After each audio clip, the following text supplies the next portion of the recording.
দাম্পত্য জীবনে টুকটাক সমস্যা হবেই, এটা প্রত্যাশিত। মনে রাখবেন, এই জিনিসটা যদি আপনি আগে থেকে মাথায় রাখেন তাহলে আপনার কষ্ট অনেকখানি দূর হয়ে যাবে। আমরা অনেকে আকাশ থেকে নেমে পড়ি, কি বলে এত বড় সাহস, এই কথা বলতে পারে কেন ভাই? আশ্চর্য হচ্ছেন কেন? এর চেয়ে বেশি কথা বলতে পারে? মাথা বাড়ি মারছে? আরে ভাই ছুরি মারা নাই যে শুকর আদায় করে, বুঝেন নাই কথা?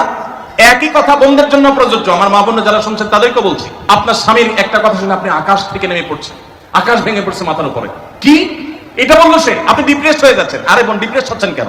এটা কেন? আরো শক্ত কথা আপনাকে বলতে পারে, এটা আপনি মাথায় রাখেন, কারণ দিন শেষে তিনি মানুষ, তার ভুল হতে পারে, একটা সময় তিনি তার ভুল বুঝতে পারেন।